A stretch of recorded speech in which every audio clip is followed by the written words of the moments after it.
Hello everyone, this is Professor Sanan Sari and today we are going to discuss about a foundation course semester 2 MCQs and objective questions with solution.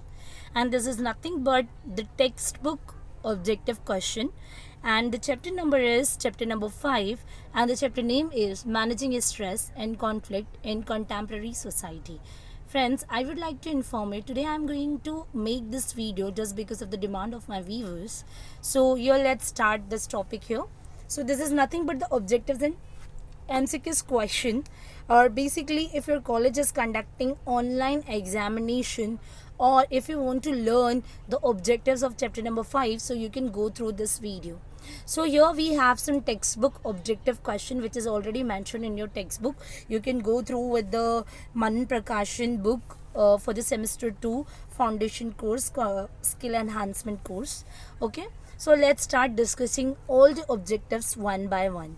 Okay, so as you can see on the screen, there are question number 1 is, and we can say the fill in the blanks. Number 1 is dash helps to develop the power of concentration. ऐसी कौन सी चीज़ है which help us to develop and increase the power of concentration. Concentration किसी भी चीज़ पे concentrate करना, उसको ध्यान से सीखना, समझना, लर्न करना, इसका जो आपके अंदर जो पावर होता है उसको डेवलप करने के लिए कौन सी चीज़ आपको बहुत ज़्यादा हेल्प करती है. So there are 4 options as you can see on a screen.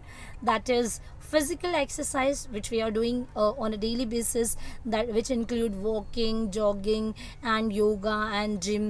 That's all. Then we have second point, that is meditation. Meditation is increase the power of mental concentration. So, and then we have time management. Time management is also very important thing. We should know how to prioritize our work according to the time.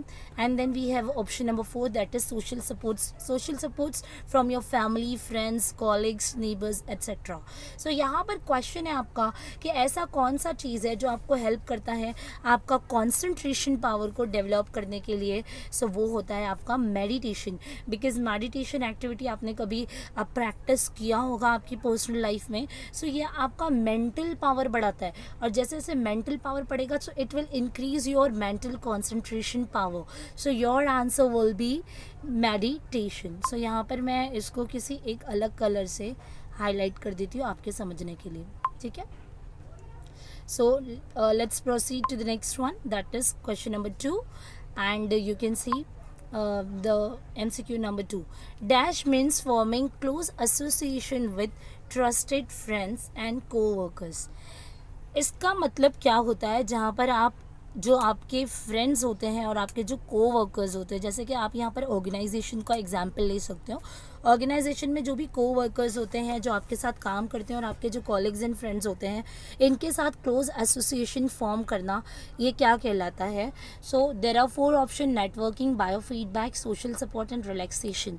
सो आपका आंसर होगा यहाँ पर networking. Networking क्या होता है, एक दूसरे से कनेक्ट करना, एक दूसरे के साथ क्लोज एसोसिएशंस बिल्डअप करना, एक दूसरे पे ट्रस्ट करना. आपके जो भी फ्रेंड्स हैं और जो को वर्कर्स होते हैं, इसी को ना हम इसको बायो फीडबैक कहते हैं, ना इसको सोशल सपोर्ट कहते हैं, क्योंकि कंपनी में या किसी ऑर्गेनाइजेशन में कोई भी आपको सोशल सपोर्ट नहीं करेगा, बल्कि they will coordinate with you people.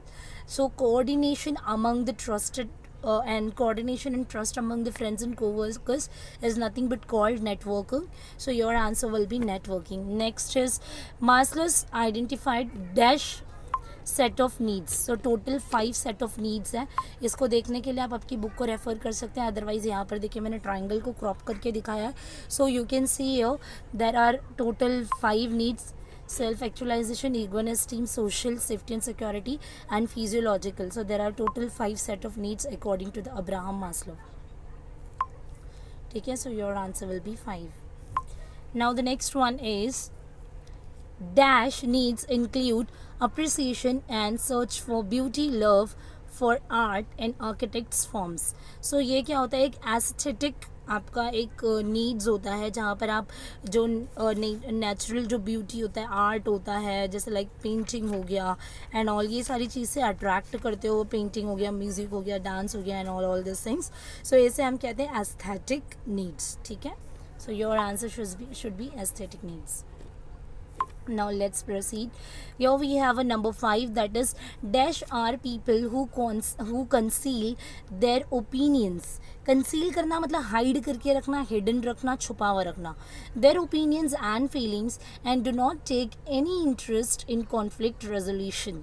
मतलब जो कॉन्फ्लिक्ट को रिजॉल्व करने के लिए ज़रा भी उसके रेजोल्यूशन तक पहुंचने के लिए बिल्कुल भी इंटरेस्टेड नहीं होते, और वो अपनी ओपिनियंस एंड फीलिंग्स को दूसरों के साथ ना शेयर करते हुए अपने अंदर तक हाइड रखते हैं, उनको हम क्या कहते हैं? So there are 4 options: concealers, attackers, addressers and confronters. तो यहाँ पर आपका आंसर होगा कंसीलर्स. जो कंसील करता है अपने ओपिनियंस एंड फीलिंग्स को within their self is nothing but called as concealers. ठीक है, so answer will B concealers. Next is dash in the method of dash the stress victim is under the medical guidance. ठीक है, medical guidance के लिए medical guidance या medical treatment होता है, उसको हम कहते हैं बायो फीडबैक. सो आपका आंसर यहाँ पर होगा बायो फीडबैक. ठीक है. Next is the dash needs lie at the highest level of hierarchy of Maslow's needs theory hierarchy. अब मास्लो का जो सबसे टॉप पे Maslow's need of hierarchy है, उसके सब पे टॉप पे कौन सी नीड्स आती है? तो आप यहाँ पे देख सकते हो ट्राइंगल को self actualization needs. So you have to just choose the correct option, that is self actualization. Next is dash are expressive and try to criticize someone or the other and respective of the issues of conflict resolutions. मतलब कुछ ऐसे लोग होते हैं, यहाँ पर पूछा जा रहा है डैश और एक्सप्रेसिव, जो एक्सप्रेस करते हैं जो भी इश्यूज आ रहा है related to the work and related to the resolution of conflict and all, जो भी है इसको जो एक्सप्रेस करते हैं या जो क्रिटिसाइज करते हैं, इनको हम कहते हैं अटैकर्स. जो मतलब एक्सप्रेस कर रहे हैं जो इश्यूज है कॉन्फ्लिक्ट से रिलेटेड, उनको निकालना, उनको फाइंड आउट करना, उनको क्रिटिसाइज करना, उनको एक्सप्रेस करना अमंग द अदर्स और अमंग और in between two people or group of people or in front of someone is nothing but called as attackers. ठीक है, इन्हें हम कहते हैं अटैकर्स. जो अटैक करता है किसी भी क्रिटिकल कॉन्फ्लिक्ट को, जो इश्यूज होते हैं उसको क्रिटिसाइज करने वाले लोगों को हम अटैकर्स कहते हैं. ठीक है, यहाँ पर हमने MCQs को पढ़ा. Now it's time to learn true and false. So very first true false we have, that is first statement is biofeedback involves the individual's attempt to control the stressful situation instead of allowing the situations to control them. Biofeedback मतलब ये एक ऐसी activity, इस statement के accordingly ये कहा गया है कि बायोफीडबैक एक ऐसा एक्टिविटी है जो जिसमें क्या चीज़ें होती है, जहाँ पर कोई भी इंडिविजुअल अटेम्प्ट करता है अपने आप को स्ट्रेसफुल सिचुएशन को कंट्रोल करने के लिए, ना कि उस सिचुएशन से मतलब बाहर आना, या फिर ये नहीं होना चाहिए कि सिचुएशन आपको कंट्रोल करे. But actual meaning of the bio feedback is it's just a treatment, और ये एक ऐसी एक्टिविटी होती है जहाँ पर क्या किया जाता है, लोगों को एक मेडिकल सपोर्ट दिया जाता है. सो ये सिचुएशन से बाहर निकलने वाला प्रोसेस नहीं है. So that is why this statement is false, because bio feedback is always deals with the treatment and medical support of an individual, not to control the situation of a stressful situation and all these things. That is why this above statement is false. Now we have second one, that is transcendence. Transcendence needs include search for knowledge and meaningful living. ये statement false होता है because transcendence का मतलब होता है एक excellence और extra level का एक्सपर्टीज एंड एक्सपीरियंस होना. Is nothing but called as transcendence. मतलब यहाँ पर लेकिन इसका मतलब ये नहीं हुआ कि आप इसी चीज़ को सर्च करेंगे. ठीक है, ट्रांसेंडेंस का मीनिंग यहाँ पर डिफरेंट होता है, जो मैं आपको बता देती हूँ. ट्रांसेंडेंस का यहाँ पे मतलब होता है जो सेल्फ एक्चुअलाइजेशन नीड्स के लिए होता है. ठीक है, it helps others to achieve their self actualization. So इसको हम कहते हैं ट्रांसेंडेंस. ठीक है, extra level of experience and the knowledge. But यहाँ पे ये बोला है कि it include search of knowledge and meaningful living. That is not the true statement for the transcendence, क्योंकि ट्रांसेंडेंस के लिए वो होगा जहाँ पे people are trying to achieve their self actualization, not to search just the knowledge and meaningful living. That is why the statement is false. Now the third one is addressers are people who take the initiative to address the conflict and try to resolve it. मतलब addressers उन्हें कहा जाता है, ये ऐसे लोग होते हैं जो ट्राई करते हैं, जो इनिशिएटिव लेते हैं किसी भी कॉन्फ्लिक्ट को एड्रेस, मतलब कोई भी कॉन्फ्लिक्ट है उसको एड्रेस करना, उसको देखना, उसको जानना और उसको रिजॉल्व करने के लिए ट्राई करना, उन्हें हम कहते हैं addressers. So this statement is correct. That is why it is true. Now the next one is smoothing refers to accommodating other parties interest. Smoothing मतलब किसी भी चीज़ को स्मूथ वे में करना। सो अकोमोडेट करना, इसका मतलब आप किसी भी अदर पार्टी के इंटरेस्ट के साथ यहाँ पे कोऑर्डिनेट करते हुए चाह रहे हो ताकि वो स्मूथ रहे। So this statement is true. Now the next one is lose-lose strategy eliminates the conflict in spite of the negative outcomes faced by both the parties. Yes, यहाँ पर there are different strategies like जैसे win lose strategy होता है। यहाँ पर conflict का एक ऐसा situation होता है friends, lose और win strategy में, जहाँ पर दो individuals में से एक individual win कर जाएगा और एक जो है lose कर जाएगा। But lose lose strategy वो होती है जहाँ पर both the parties eliminate किया जाता है, both the parties को eliminate किया जाएगा, मतलब किसी भी इंटरेस्ट के लिए नहीं जाएगा, किसी भी एक पार्टी के इंटरेस्ट पे ये वर्कआउट नहीं करेगा, दोनों पार्टी के इंटरेस्ट को यहाँ पर नेगेटिव रिस्पॉन्स मिलेगा। That is why it is called as lose lose strategy and this statement is true. ठीक है, next one is all individual need not have same set of needs. Exactly, सारे individuals का जो need होता है वो different होता है, so they are not suppose to take a same set of needs. This statement is true. ठीक है, अगर यहाँ पे नॉट की जगह पे आपको पूछा all individuals have a same set of needs, so your answer will be false. But यहाँ पे पूछा need not have same set of needs, तो it will be true. Now the next one is there should be proper time management so as to avoid work overload.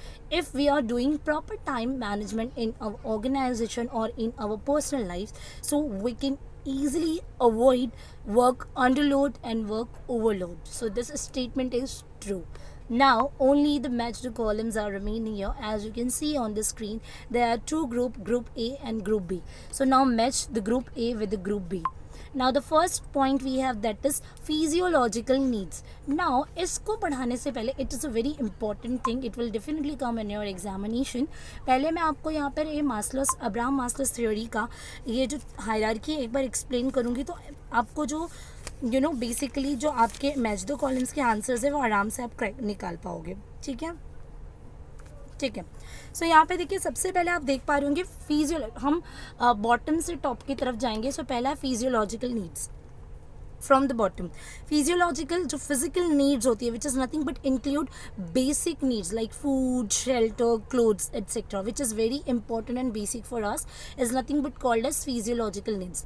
Next one, safety and security. If we are living in the society or if we are doing work in the organization, so you will always take care about safety and security from the neighbors and political interference, and as well as in the organization you will always think about the job security.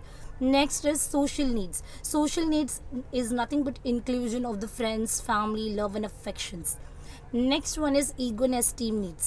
Ego and esteem, when you are thinking about people should respect yourself, is nothing but ego and esteem needs.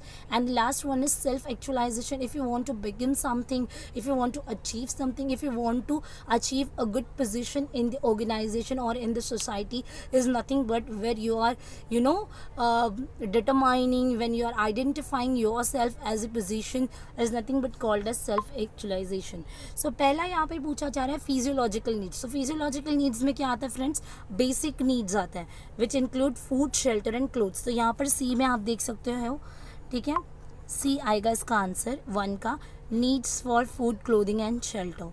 Now the next one is safety and security needs. So safety and security में मैंने बताया था job security, and other ones आपके जो neighbourhoods होते हैं या फिर आपका स्टेबल एम्प्लॉयमेंट। सो यहाँ पर देखिए needs for safe neighbourhood and stable employment. Next one is social needs. Social needs क्या होता है देख लेते हैं। सोशल नीड्स क्या होता है, फ्रेंड्स एंड फैमिलीज वाला, ठीक है। सो सोशल नीड्स में मैं आपको बता देती हूँ, यहाँ पर आप लोग चेक कर सकते हैं आंसर को, ठीक है।